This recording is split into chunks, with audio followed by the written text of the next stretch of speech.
I am pleased to welcome today Prime Minister Christopher Luxon to the Philippines for his first official visit following our brief yet really quite constructive conversation at the sidelines of the ASEAN-Australia Special Summit in Melbourne last month. Prime Minister Luxon is no stranger to our country, as you have visited our country many times as part of your work in the private sector. I think it's also useful to point out that one of the first stops that the Prime Minister made was to Jollibee, which immediately qualifies you as an honorary Filipino.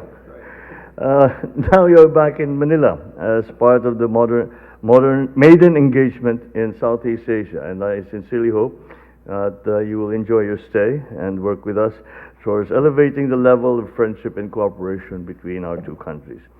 We established formal diplomatic relations in 1966, and since then we have pursued cooperation on matters of mutual interest, resulting in 30 bilateral agreements in the fields of defense, development, agriculture, education, energy, labor, food security, visa, environment, and trade, amongst others.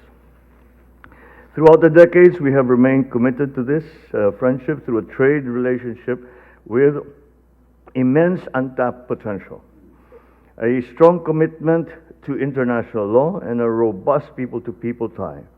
These enhanced our deep connections that are already rooted in our common Austronesian heritage and our shared realities as archipelagic and maritime nations.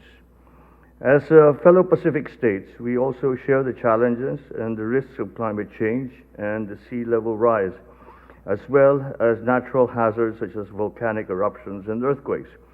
No single country can manage the effects of these phenomena alone, and this is a call for greater collaboration on this regard.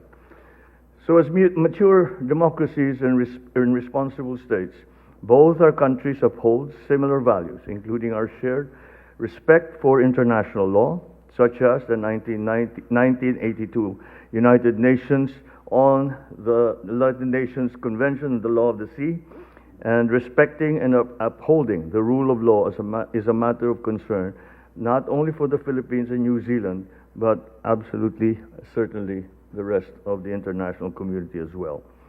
Underscoring our Pacific friendship is the strong people-to-people connection between the Philippines and the Kiwis.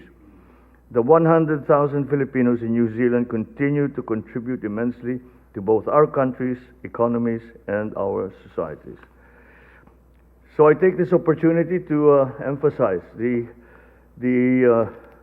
intent of the Philippines to continue working with New Zealand on promoting regional peace and security and in safeguarding the rule of law under the framework of international law.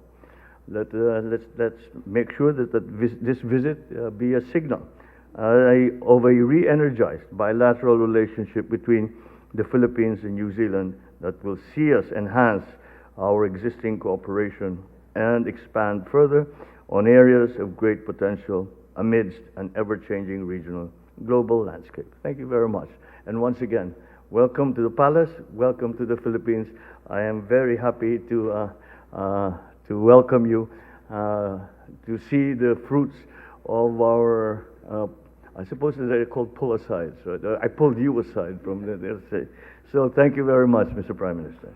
Well, Mr. President, can I just say how delightful it is to be with you again, and I just want to say thank you. My wife Amanda and I have so enjoyed getting to have a quick conversation with you and First Lady Lisa, and we liked you immediately, and so it is so good that we've been able to come here and after such a quick period of time actually and bring our delegations together. But I think as relatively new leaders wanting to breathe new life into the Philippines-New Zealand relationship, it's a good time for us to come together and talk about the things that are important to both of us. Obviously, for New Zealand, we are deeply committed to re-energizing our relationships across the Southeast Asia. For Philippines in particular, we look at this market and this country and we think it's a fantastic future that you have. 110 million people, a fast-growing economy, young, talented people inside the Philippines with huge potential. And so the ability, and that's how I So your family, what are your family's favorites when you have the in Jollibee? It was the chicken joy. There's always Yeah. I got a text from my wife and my daughter, so I had to try that. So we did that. Then we got the spaghetti going, didn't we? Oh yeah,